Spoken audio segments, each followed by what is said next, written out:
Bonjour, aujourd'hui une vidéo sur le stop loss.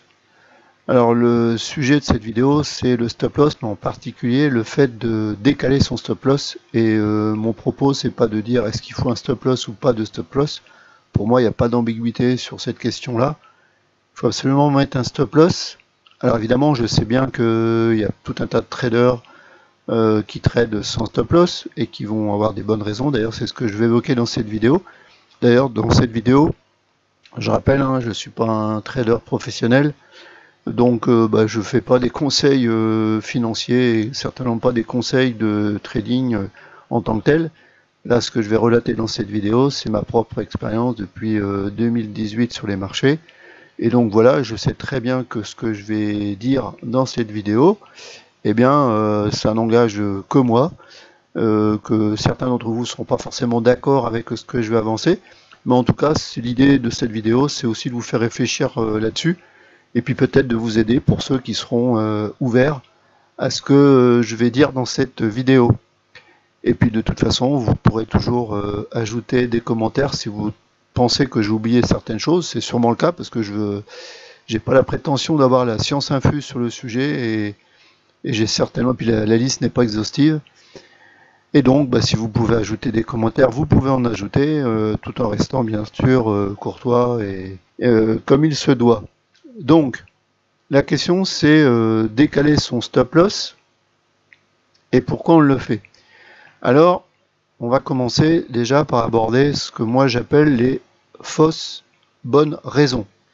Alors pourquoi je vous parle de ça, du décalage de stop loss? Parce que moi c'est ce qui me pourrit la vie, en tout cas de moins en moins, mais ça m'a pourri quand même pas mal d'années, parce que voilà, je comme beaucoup, et je suis quand même en contact avec beaucoup de traders amateurs, débutants et moins débutants, des gens qui ont 4 ou 5 ans de trading, qui n'arrivent toujours pas, je dirais, à concrétiser par des retraits leur trading, alors que finalement la plupart du temps on va dire que 80% de leurs trades sont bons, mais il y a les 20% qui leur font perdre les pédales comme on dit, et surtout faire exploser les comptes. Et tout ça bien souvent c'est parce que justement ils ont décalé le stop. Alors c'est quoi les fausses, enfin moi ce que j'ai identifié comme les fausses bonnes raisons? Dans un premier temps, c'est souvent on avance cet argument, c'est de ne pas se faire stopper sur une mèche ou un excès.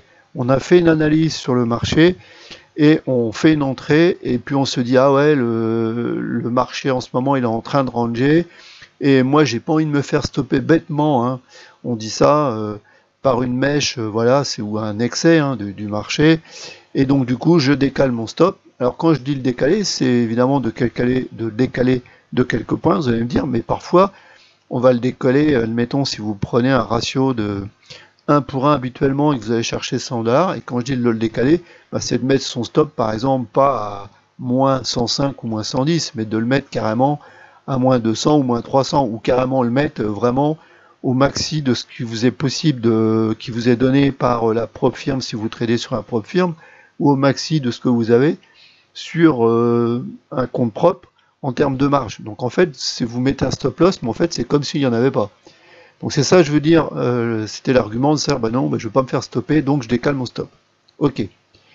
L'autre point, c'est, non, moi de toute façon, je vais chercher que quelques points, donc du coup, le stop, je le mets assez loin, et puis s'il faut, je le décale un peu, parce que de toute façon, dans ma stratégie, je ne vais pas chercher des ratios de 2, 3, 4 ou 5, je ne vais chercher que des ratios de 0,2, de 0,5, et donc, j'ai pas la peine, je peux décaler mon stop, il n'y a pas, vu que j'ai un taux de réussite très élevé. L'autre raison, c'est qu'on dit, voilà, je décale mon stop parce qu'entre le matin et l'après-midi, j'ai pris un trade le matin. Si vous êtes sur des indices, vous savez très bien que l'après-midi, on peut avoir une volatilité, un ATR qui peut être doublé, voire triplé. S'il y a des annonces économiques, c'est encore pire. Enfin, en tout cas, pire dans le sens où on peut avoir une volatilité qui peut passer à x4 par rapport au matin, donc évidemment on n'a pas envie de se faire stopper parce que on pense que évidemment notre analyse elle est ok, et donc on décale le stop pour ça. Et puis évidemment le quatrième point, une fausse bonne raison, c'est que de toute façon vous avez analysé le matin, admettons tel actif, et vous avez fait votre analyse H4, etc. Enfin selon votre stratégie ou votre setup, peu importe. mais vous avez hyper confiance dans votre analyse, et malgré ce que le marché vous dit, ben non, vous vous entêtez à vous dire non, non, non, non, moi j'ai raison, c'est mon analyse qui est bonne, de toute façon le marché va forcément se retourner parce que vous avez vu une zone, et parce que vous l'avez vu, vous pensez que le cours il va y aller. Ça se passe pas comme ça, vous savez bien que on peut faire des scénarios à la vente comme à la baisse, mais c'est pas une science exacte. Donc de se dire je vois une zone et ça va forcément y aller, c'est pas vrai. Donc ça c'est ce que j'appelle les 4 fausses bonnes raisons. Alors les conséquences de ça, vous les connaissez, mais on va quand même les lister. La première chose, c'est que quand on décale son stop, forcément, à un moment donné ou à un autre, on se met forcément ce que on a coutume d'appeler en mode espoir. Espoir, ça veut dire, je suis à l'envers, c'est pas grave, j'ai décalé mon stop, mais de toute façon, le cours, il va forcément revenir dans mon sens. Et là, c'est là, il se passe un phénomène quand même de dingue, c'est qu'en général, vous l'avez tous expérimenté, j'imagine, c'est que plus la perte augmente, alors c'est variable évidemment en fonction des uns et des autres, du type de compte qu'on a, etc. Mais globalement, par rapport au capital qu'on peut trader, ou la marge qu'on peut trader, plus la perte augmente, bizarrement, notre cerveau nous dit moins on veut couper le trade. Et donc, ça déglingue, ça descend, et en fait, vous augmentez vos pertes, et à un moment donné, il se produit ce qu'on appelle un phénomène de sidération, c'est-à-dire que vous êtes complètement anesthésié devant l'écran, vous n'arrivez même plus à cliquer sur les bougies, quoi. Vous perdez complètement, à un moment donné, on perd sa lucidité, et donc au lieu de couper un trade, admettons, avec un ratio de moins 0, enfin 1 ou 1,2 ou 1,5, on se retrouve avec un ratio négatif à moins 4, enfin 4 sur 1. Vous avez compris, mais si vous avez mis 100 de stop loss, puis à un moment donné, vous coupez pas, puis finalement, vous vous retrouvez à moins 100, moins 200, moins 300, moins 400, moins 1000, et à la limite de votre daily loss. Et puis là, vous coupez votre trade, et généralement, ce qui se passe, c'est que quand vous le coupez à moins 1000, en fait, il descend qu'à moins 1010, et il repart effectivement dans le sens que vous avez prévu. Sauf que vous l'avez pas pris au bon moment, et voilà. Donc, ça, c'est pas bon, évidemment. Les conséquences de décaler son stop, c'est qu'on va vouloir, dans ce cas-là, peut-être rattraper en moyennant. Alors, ça fonctionne des fois, mais parfois ça fonctionne pas non plus. Donc, c'est de la loterie. C'est un peu faire de la martingale. Et puis surtout, autant vous pouvez, entre guillemets, le faire pour passer des challenges, parce que la plupart, si vous utilisez les propres firmes, vous savez qu'en challenge, on peut se permettre de moyenner, mais vous savez bien que sur les comptes financés, donc les comptes PA qu'on appelle, souvent, là, c'est interdit, ou c'est pas interdit, ça dépend des propres firmes, mais vous savez très bien que c'est vraiment limité. Sur la dernière règle Apex, au moment où j'enregistre la vidéo, donc on est en juin 2024, ils disent à peu près, allez, on peut peut-être en faire un, si votre analyse, si vous avez de quoi expliquer pourquoi vous refaites un moyen-âge. Mais pour la plupart des propres firmes, c'est interdit. Enfin, je veux dire, c'est interdit. C'est peut-être, si, c'est interdit. En tout cas, c'est pas recommandé. Donc après, évidemment, vous regardez en fonction des règles qui peuvent évoluer en fonction de chaque propre firme. Mais globalement, de toute façon, c'est pas sain. Si vous êtes obligé de moyenner, c'est qu'à un moment donné, vous avez merdé sur l'entrée, et donc si votre entrée n'était pas complètement dans le bon timing, il valait mieux prendre sa petite perte, attendre le retracement ou la correction, et prendre le trade là où a priori, dans votre stratégie, votre setup, on vous recommandait de le prendre. L'autre conséquence, évidemment, c'est d'avoir des grosses pertes, dans ce cas-là, qui sont non contrôlées. C'est ce que je disais plus haut. Au lieu de couper à moins 100, vous allez couper à moins 400, moins 1000. Donc, c'est dommage, puisque vous allez trader plusieurs jours correctement, avec des gains relativement réguliers, et comme vous décollez votre stop, un jour, ça part en cacahuète, vous n'avez pas anticipé une annonce économique, vous avez pris un trade juste avant ou après, enfin bref, on ne sait jamais ce qui peut se passer. Sur les CFD, c'est encore pire, parce que parfois, on a des grosses mèches en CFD qu'on ne voit pas sur les comptes futurs. Donc vous pouvez très bien voir une grosse perte qui part. Donc ça vous ruine plusieurs jours. Donc forcément, bah, c'est de la perte de temps, hein. Si vous avez mis 15 jours à monter un compte et puis finalement une journée, vous ruinez les 15 jours précédents, c'est quand même pas génial. Et donc, bah, vous perdez de l'argent si vous êtes en compte financé ou en compte propre. Et ça a un impact super important sur votre psychologie, parce que du coup, bah, évidemment, ça fout quand même, généralement, si vous n'êtes pas préparé à ça, et c'est justement l'intérêt de cette vidéo, c'est aussi de vous mettre le doigt sur cet aspect-là, où finalement, bah, faut pas forcément se faire impacter, ça c'est plus facile à dire qu'à faire, mais en tout cas, ce qui est sûr, c'est que vous avez le moral en berne. Et donc, il y a deux solutions, enfin plusieurs solutions évidemment, c'est sûr, vous allez avoir une perte de confiance. En tout cas, surtout quand on débute, ou même quand on débute un peu moins, mais en tout cas, ça l'entame la confiance. Donc c'est pas génial. Et le revers de ça, c'est quand vous avez pris une grosse cartouche le jour, bah, c'est de pas, mais ça c'est le risque d'y succomber, je dirais, d'être tenté, c'est le syndrome de la vengeance. C'est-à-dire le marché n'a pas voulu me payer là, alors là je t'explique pas, hein. Le prochain mouvement qu'il y a, alors là je vais pas mettre qu'un lot, je vais charger la mule comme on dit, et là je vais me refaire. Non, là évidemment, ça se termine généralement par un compte cramé.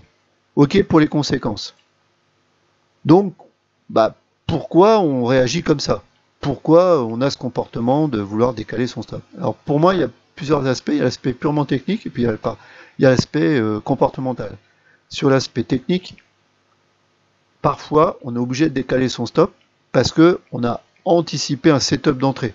Pour tous ceux qui font de l'intraday ou du scalping, etc., comme on prend souvent quand même des mouvements, par exemple 5 minutes ou 2 minutes, enfin voilà, où on va se mettre en 1 minute, ou même si vous êtes sur d'autres time frames, peu importe d'ailleurs, bah souvent on est un peu impatient et du coup bah, c'est vraiment que de la technique parce que le setup il fonctionne, on l'a backtesté, etc., on sait qu'il fonctionne, mais on a tendance à le prendre trop tôt. Donc du coup on le prend trop tôt, sans les signaux qui permettent ou les filtres qui permettent de le prendre, et du coup à un moment donné on se dit bah merde, je suis à peu près sûr de mon coup, mais bon je l'ai pris un peu tôt, du coup bah, je vais décaler mon stop pour pas me faire stopper bêtement. Mais ça c'est pas bon, parce que généralement bah, si on l'a pas pris, s'il n'y a pas eu le setup, bah, faut l'attendre, quoi, parce qu'on sait pas à quel moment il va arriver, hein, la bonne entrée. Donc il faut attendre son setup, quel qu'il soit. L'autre aspect technique, évidemment, c'est qu'on a mal positionné son stop loss. Donc ça, je vais donner ça dans les solutions. Je pense que parfois, on veut faire trop court en termes de SL, et donc du coup, on n'arrive pas à identifier correctement, en tout cas se protéger suffisamment, notre stop loss, pour pas se faire stopper justement. L'autre aspect technique, finalement, c'est qu'on ne connaît pas le montant de sa perte éventuelle avant de prendre le trade.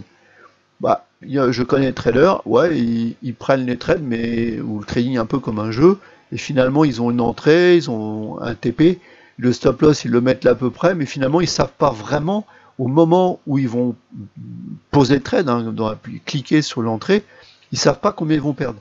Et finalement ça les inquiète pas trop, sauf que ça les inquiète que quand évidemment ils voient le chiffre défiler. Donc ça évidemment c'est une erreur technique et aussi un peu de comportement. D'ailleurs, à propos du comportement, on fait cette erreur de décaler son stop loss, ça rejoint un petit peu ce que je disais avant, c'est qu'on est en excès de confiance. C'est-à-dire qu'on voilà, on a une bonne série de trades, bon, on a mis plus ou moins bien son stop loss, on a des setups d'entrée, on est sur un marché qui est relativement clair, où ça range pas beaucoup, enfin en tout cas avant, donc du coup on a toute une série de trades voilà, où on a bien performé, et donc du coup ça nous met dans un état d'esprit plutôt positif, ce qui est bien, hein, bien sûr, et oui, mais par contre ça peut donner un excès de confiance un peu trop élevé. Et donc du coup on est un petit peu moins vigilant sur sa stratégie et sa façon de trader, et ses règles qu'on s'est fixées, et donc du coup bah voilà, on se dit oh bah, c'est pas très grave, je décale un petit peu mon stop, là c'est bon, voilà. Bon, ça se termine pas forcément toujours très bien. Et pourquoi on a ce comportement? Parce qu'à la base, psychologiquement parlant, on a peur de perdre. Alors quand je dis perdre, c'est perdre de l'argent, perdre des sous, même si on est en compte démo, etc., on veut pas perdre. C'est d'ailleurs, le trading, c'est un truc complètement contre-intuitif, parce qu'il faut accepter de perdre. Mais notre cerveau reptilien, il est là pour nous protéger dans la vie courante. Hein. Si vous voulez traverser une rue et que vous êtes prête à mettre le pied sur le passage piéton et qu'il y a une voiture qui arrive, et ben vous faites un retour en arrière rapide. Ça, c'est votre cerveau reptilien qui vous protège, qui vous sauvegarde. Et donc du coup, quand on est en trading, c'est un peu la même chose. Du coup, quand on est en phénomène de perte, qu'on a à l'envers sur un trade, eh bien, il y a notre cerveau reptilien qu'on maîtrise pas bien, et c'est pour ça que le trading, ça demande de la discipline et de se connaître vraiment bien. Il va vous protéger. Et donc du coup, c'est pas raisonnable parce que c'est l'émotionnel qui prend sur le raisonnement. Et pour trader, il faut raisonner, il faut essayer de mettre de côté les émotions. Alors, ça entraîne quoi, la peur de perdre? La peur de perdre, elle vient du manque ou de la mauvaise gestion du risque. C'est pour moi l'explication la plus pertinente de pourquoi, en tout cas me concernant, c'était la raison pour laquelle je décalais mon stop. Parce que j'avais une mauvaise connaissance finalement des pertes que je pouvais m'autoriser en fonction du capital et de la marge que j'avais. On arrive donc aux solutions. Les solutions, c'est ce que je viens de dire évidemment, c'est de calculer son risque par trade. Lorsque vous prenez votre trade, vous devez savoir, avant de cliquer sur quoi que ce soit, vous devez savoir combien vous êtes prêt à perdre, et au moment où vous cliquez, vous devez savoir que au pire du pire, vous allez perdre X $. Voilà. Et que vous allez gagner effectivement X $ aussi. Mais le plus important, c'est de savoir combien vous êtes prêt à perdre. Ce qu'on va faire, on va regarder, il faut regarder pour calculer son risque, c'est de regarder la taille de lot, en tout cas adapter sa taille de lot par rapport à la volatilité du marché. Si, comme je le disais tout à l'heure, par exemple sur les indices, entre le matin et l'après-midi, on n'a pas du tout la même volatilité, on comprend bien que pour avoir le même taux de risque, il va bien falloir adapter sa taille de lot. C'est vrai que sur le Forex, c'est peut-être un peu différent, mais ceci dit, pour avoir tradé aussi le Forex, il peut y avoir quand même des moments de volatilité assez différentes en fonction des sessions de trading, en fonction des annonces économiques. Calculer son risque évidemment par rapport à la marge autorisée, que vous autorisez, mais surtout l'autoriser si vous tradez sur les prop firmes, il faut connaître en permanence la marge que vous avez. Et si vous tradez sur des prop firmes futures avec des drawdown suiveurs, il faut absolument tous les matins regarder et calculer exactement ce que vous avez comme marge. Et à ce moment-là, adapter son risque par rapport à la marge que vous avez réellement. Donc j'ai fait une vidéo d'ailleurs sur le drawdown suiveur que vous pouvez retrouver sur la chaîne. Ensuite, évidemment, calculer son risque en fonction du type de trading. Si vous faites du scalping, de l'intraday ou du swing, évidemment, son risque, on ne va pas le calculer de la même façon, puisqu'on ne va pas prendre les mêmes mouvements, etc. Ça paraît logique. Et c'est ce que je disais au tout début, enfin à l'instant, sur calculer son risque, c'est vraiment la question principale, c'est quelle perte par trade vous prenez, vous autorisez, que vous avez calculé. Et ça, il faut le savoir dès que vous cliquez sur je prends le trade, vous prenez position.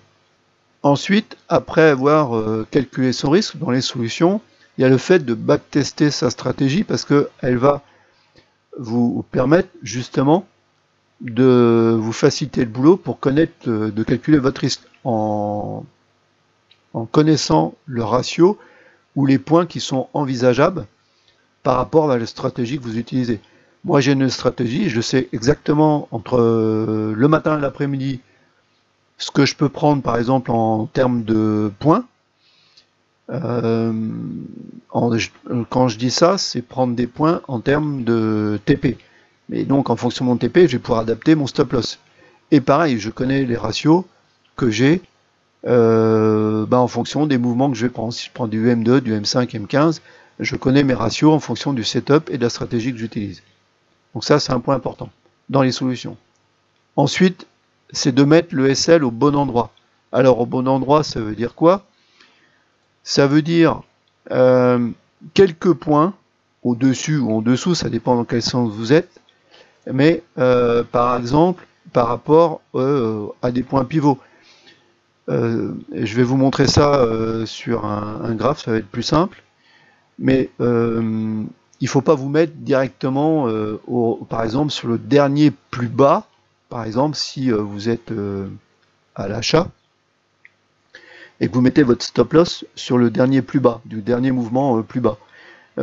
Par exemple, si juste en dessous de ce plus bas, il y a un point pivot important, il est quand même plus judicieux de mettre son stop loss légèrement en dessous parce que vous n'êtes pas à l'abri que le marché aille chercher justement ce point pivot pour remonter ensuite. Donc là, effectivement, vous ferez mécher bêtement. Mais ça, c'est parce que justement, c'est ce que j'appelle, moi, mettre le stop loss au bon endroit. Mais je vais vous montrer mon graphe ensuite pour illustrer ça. Donc vous avez les points pivots, vous avez les high-low, vous avez les open à faire attention, toujours avec la même explication, hein. Une zone d'imbalance, les chiffres ronds, et puis aussi les moyennes mobiles les plus couramment utilisées, qu'on fasse du scalping ou du intraday ou ICT, ce que vous voulez. Bon, il y a toujours quand même un peu des moyennes mobiles. Donc je vais illustrer ça sur un graphe. Donc nous voici sur un graphe pour illustrer mon propos sur le positionnement du stop loss, et je vais vous montrer voilà par exemple un exemple. Donc là vous voyez que ça c'est l'open de Londres, ça, enfin oui, les 9 heures, là ici c'est le trade de l'open de Londres, et vous voyez qu'on a une impulsion baissière, hein. Donc ça c'est le setup que j'utilise quotidiennement. Là on a un petit retracement, et donc là ici on a des signaux, hein, de mon setup qui donnent clairement qu'on peut revendre. Donc là la question c'est ici où est-ce qu'on met son stop loss. Bon, évidemment, on pourrait se dire, on va le mettre pile poil ici. Effectivement, ici, c'est un point important. Pourquoi? Parce que ce gros trait jaune là, c'est l'open de la journée. Donc moi, si je prends un trade ici, c'est clair que mon stop loss, je vais le mettre quelques points au-dessus. Parce que on n'est pas à l'abri que, vous voyez, de temps en temps, il y a des mèches. On peut très bien, voilà, pour X raison, même si évidemment, là, l'histoire, c'est facile de refaire l'histoire une fois qu'on voit le graphe. Mais quand on est en période de range, surtout là, dans ces horaires-là, on ne sait jamais trop ce qui peut se passer. Donc, moi, j'ai tendance à garantir, entre guillemets, le trade ici. Donc là, ça, c'est un exemple, voilà, de faire attention où est-ce qu'on va mettre son stop loss. Mais vous voyez que on redescend. On va chercher d'ailleurs de l'imbalance qui est ici. Et quand on revient d'ailleurs à nouveau sur cet open. Et donc là, on a à nouveau un signal de vente. Mais vous voyez qu'ici, on est venu chercher, donc là, c'est des moyennes mobiles. Et là, une fois de plus, si je prends mon stop loss, je vais le mettre un petit peu au-dessus. Et vous voyez qu'on est revenu tester plusieurs fois. Donc, c'est ça, je vous dis, de faire attention. Si je regarde, bon là, on avait vraiment une grosse zone d'imbalance. On va regarder après. Bon là, il n'y a pas trop à se méfier, de toute façon. Donc là, c'est les open. Là, le cours, évidemment, on a changé de sens. Et là, on a l'open, donc le pré-market ici. Là, on a l'open de Londres, impulsion haussière, petit pullback vers justement l'open. Et donc, vous voyez, cette zone noire, c'est de l'imbalance qui avait été générée avant. Et vous voyez que les mèches, elles ont plus ou moins nettoyé toute l'imbalance qu'il y a. Donc là, on pourrait prendre à l'achat. Si je reprends à l'achat, est-ce qu'on met son stop loss vraiment sur la dernière mèche? Donc là, on est en 2 minutes. Ou est-ce que je me mets ici? Moi, je vais tendance à me mettre ici pour protéger. Alors, vous allez me dire, ouais, non, t'es vraiment safe de chez safe. Oui, mais ça, je vous l'ai dit, hein, c'est simplement un avis. Après, tout dépend évidemment de comment vous tradez, etc. Peu importe si vous êtes plutôt agressif, pas agressif. Mais voilà, donc c'est un peu se méfier des niveaux comme ça. Et vous voyez que les niveaux, c'est important. Et j'ai une autre illustration ici. On monte, on refait un petit pullback, et vous voyez qu'on refait le pullback sur quoi? Ici, le petit trait doré, ici, là, ce trait-là, c'est le haut de la session asiatique, et le trait, on va dire fuchsia, c'est l'open de Londres. Et vous voyez, comme par hasard, vous avez l'imbalance, et vous avez une super zone ici. Donc moi, si je reprends à l'achat, j'aurais tendance à mettre mon stop ici. Mais ça n'engage que moi. Après, si vous êtes agressif, vous le mettez là, hein, voilà. C'est simplement, voilà, pour illustrer un peu mon propos. Mettez pas carrément au ras, surtout quand vous avez, si en dessous vous avez un gros chiffre, là en l'occurrence vous avez, vous voyez, en plus je l'ai dit tout à l'heure, vous avez les 39 000. Donc ça aurait pas été déconnant que cette mèche là vienne, alors c'est dans la zone, on est à 10-15 points, c'est pas non plus la fin du monde, hein. Donc tout dépend ce que vous faites comme type de trading. Voilà, encore une fois, si vous êtes en scalping, ouais, vous pouvez faire des trucs très serrés, si vous êtes en intraday, faites des trucs un peu plus larges, mais voilà, c'est simplement pour illustrer ce que je disais sur la map. Et donc, pour poursuivre, pour pouvoir mettre justement des stop loss correctement et des TP tout de suite, correctement au moment où vous prenez le trade sans faire glisser votre ligne d'entrée pour pouvoir mettre le TP ou le stop loss, vous pouvez utiliser donc un outil automatique comme celui que j'utilise ici, que je peux vous montrer. Vous voyez là il s'est mis, alors je vais l'enlever, voilà. Je fais donc là admettons si on était au market, donc là je vais décaler justement mon stop ici, et là je vais dire si je veux 1 pour 1, donc là vous voyez là l'après-midi je traite pas sur l'YM, je traite sur le MYM, donc les pourcentages c'est pas les bons, hein. Mais peu importe, c'est pour vous illustrer le propos. Donc là si je le mets sur une zone identifiée qui serait par ici, vers sur l'open, admettons, vous voyez qu'ici moi j'ai mon ratio, ça me fait un lot en l'occurrence, et vous voyez que là, là, je peux perdre. Et là, la taille de l'eau, bon voilà, c'est pas significatif parce que je suis sur l'YM. Si j'étais sur le MYM, ça m'adapterait ma taille de l'eau automatiquement. Mais vous voyez que mon entrée, elle suit, l'entrée fictive. Mais si je fais open, là, ça va en prendre le trade. Mais là, dès l'entrée de jeu, j'aurai tout de suite mon stop loss de positionner. Donc évidemment, vous pouvez très bien le faire avec, je vais décaler comme ça, avec l'ATM stratégie. Automatiquement sans avoir un outil comme ça, en tout cas sur NinjaTrader, vous pouvez très bien faire ça. Alors par contre, l'ATM stratégie ne va pas vous calculer la taille de l'eau automatique, par contre elle peut vous permettre de mettre le stop loss et le TP en automatique. Donc voilà pour cette vidéo sur pourquoi on décale son stop loss. Je vous ai expliqué les fausses bonnes raisons, les conséquences qui peut en résulter de ça, pourquoi on a ce comportement et les solutions que moi j'ai envisagées. Donc voilà, si vous avez aimé ce contenu de vidéo, et je vous encourage à vous abonner à cette chaîne YouTube et à mettre un petit j'aime. C'est toujours encourageant pour produire d'autres vidéos, voilà, pour vous faire partager mon expérience aussi humblement possible. Donc n'hésitez pas à faire partager cette vidéo, à vous abonner. Et puis en description d'ailleurs sous cette vidéo, vous trouverez le setup que j'utilise quotidiennement en lien. Vous pourrez vous rendre compte de un setup très simple mais qui fonctionne parfaitement. Voilà, je vous dis à bientôt pour une prochaine vidéo.